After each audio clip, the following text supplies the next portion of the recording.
Hello bass players, I want to talk to you today about a tune that I wrote called Tumbleweed. I enjoy writing that, hopefully something that you would enjoy, but I also enjoy just teaching something, and I'm hoping that this tune can work on two things in particular with you. First, just A major, and what are some of the things that you need to think about as a bass player to play in A major. And it's not just some half position for G sharps, but we're going to work on some second and a half positions as well, and that might be a little bit new to you, so we'll do that. And then we got a little bit of a bowing thing at the end, okay? So let's get right to it. First of all, you just start with pizzicato, right? Now, A major, this is measure 2. That was A, E, F sharp. Please don't play G natural. Wrong note. You got to play G sharp. So you got to take your hand that's normally playing A's and you got to scoot it down to play G sharp. And then you can play a second finger A.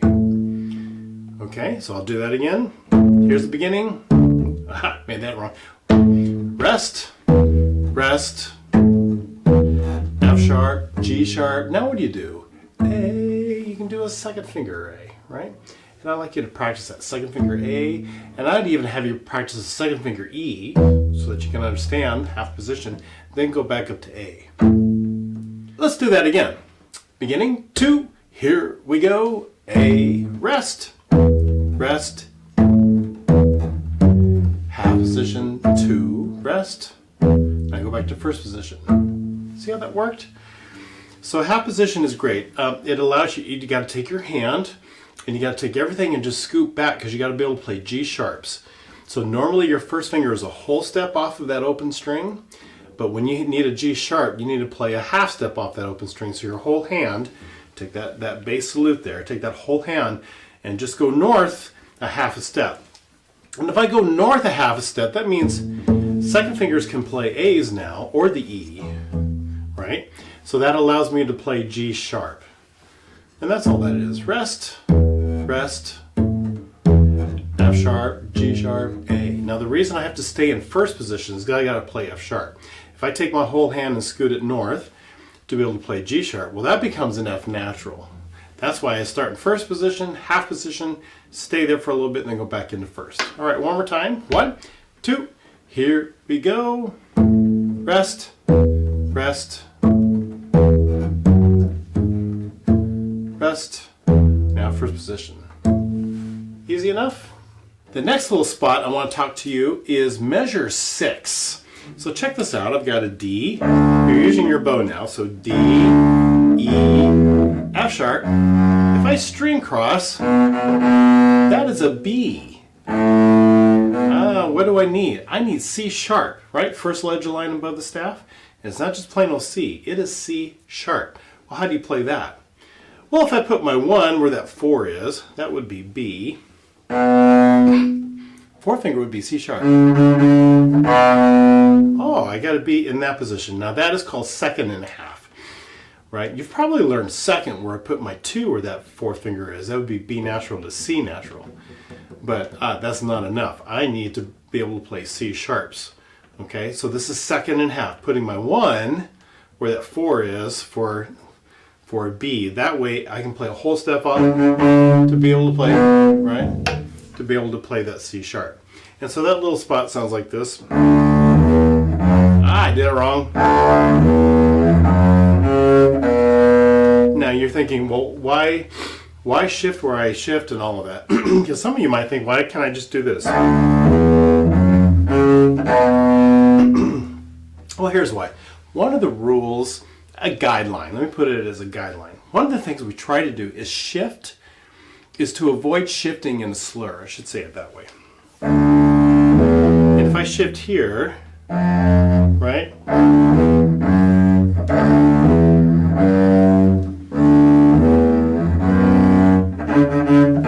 I can avoid that slur. And it's just a nice way of doing that. It makes it really clean. Now I do have the string crossing in there from F sharp to C sharp, but then I got the B. And also another thing to note, for you to be able to play a fifth, it's fourth finger to first finger. It's a really good thing to learn. This is called a fifth, perfect fifth, fourth finger, first finger, will help you be able to play the fifths. Okay?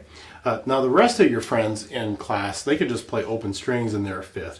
You play open strings, and that's a fourth, wrong note, right? Because you're a different instrument, so you just got to know. All right, I'm going to go up into second and a half. All right, let's practice that together. Ready, and go, and. Again, go. Again, go.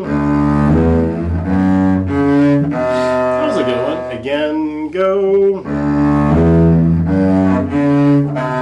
Now, if you're not sure where that spot is, you can practice E to F sharp a lot. And then, oop, I missed it. There it is. Right, you can practice that a whole bunch. Again, it's part of the melody, and I need you to be real clean with it and really strong. You're going to help with that, okay? The next spot to spend some time on is measure 10, 11, and 12. It's similar. This is a B though.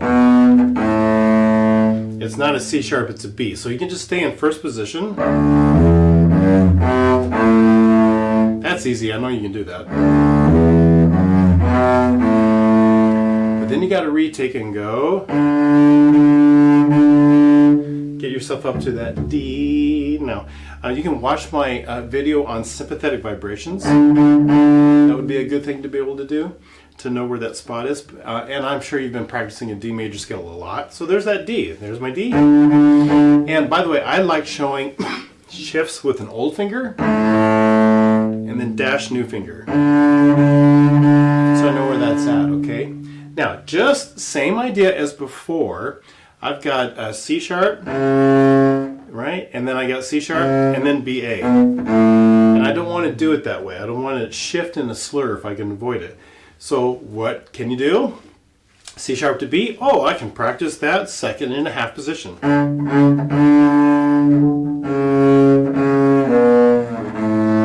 That's one way of doing it. You can just shift right to it. But here's something else that I like. Hear the pitch, shift to the pitch, and then shift out. I love hearing the note, hear it, shift to it. That way I really know that I'm on it. It's a great way to practice. Hear the note, shift to the note. Hear the note, shift to the note. And then you can be really brave. Oops. And then learn how to shift to it without hearing it, because it's in your head, right? That would be great too. So that kind of is the next step. So the first step, hear it, shift, and then shift. And then after that, because you know you're going to practice this a lot, right? You're practicing a lot, and I always want you to do something new and different. There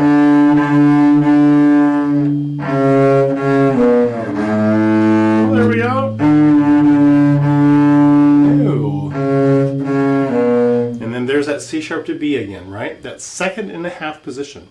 It's a whole step. C sharp to B, and then shift out to the A. All right, so all of that was in measure 10, 11, and 12.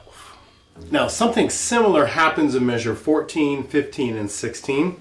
Similar to what we just did, by the way. This time, though, it's pizzicato, so there's my B, right? And then B, and then I got a shift, C sharp, or D to C sharp. And again, I like showing you the old. I have you write this in, right? Old finger is a 4, dash 2, get it in tune, rest, right?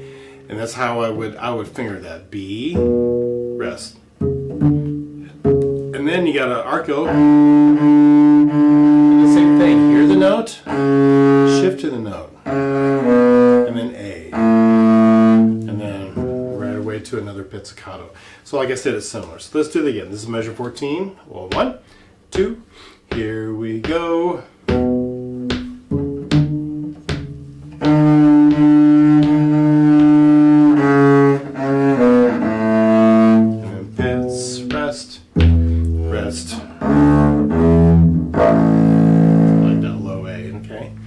sense? So we're going to practice it one more time, but like I said, it's got that second and half, which is exactly like what we just did in measure 12. All right, so one more time. 1, 2, here we go.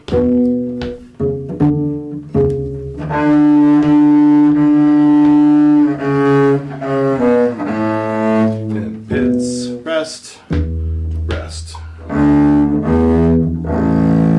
Now, you might think, oh, I've got my left side really figured out well, but it's the right side that's a struggle.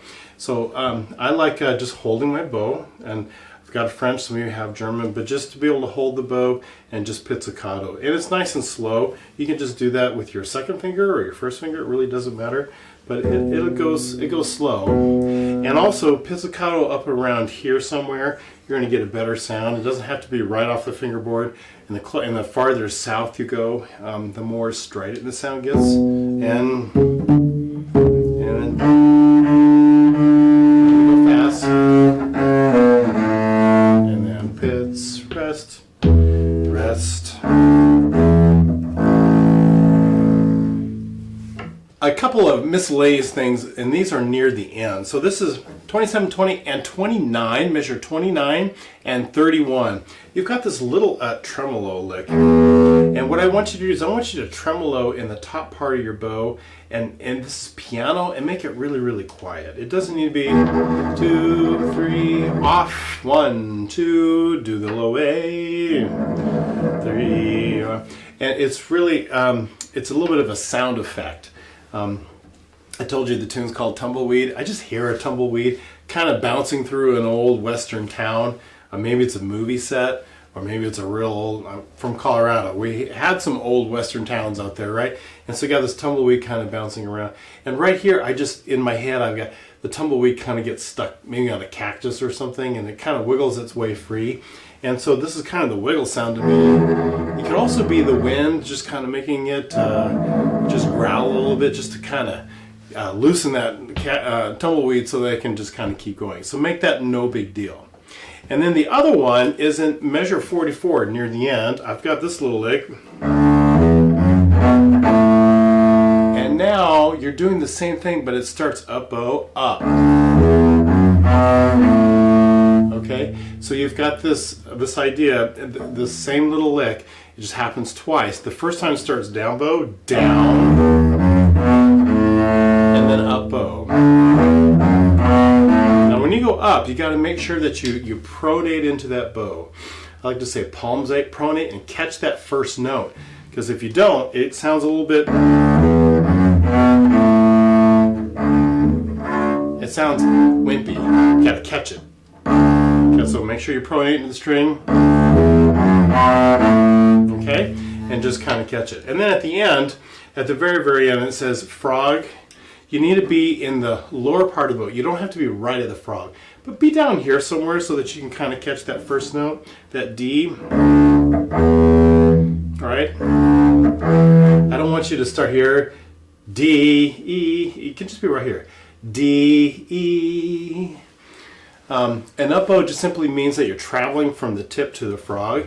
It doesn't mean that you have to be at the tip to do an up bow. And you can just put a little bit of weight into that, and that'll work just really, really great. And then A, the cello's doing A, and you just simply go on the end. Just give it a nice little A. Just a very, very small little sound, okay? Oh, I hope you enjoy this tune. I enjoyed writing it, and I really enjoyed teaching it. So best of luck to you. Ask me questions if you've got them, and I will see you on the next video.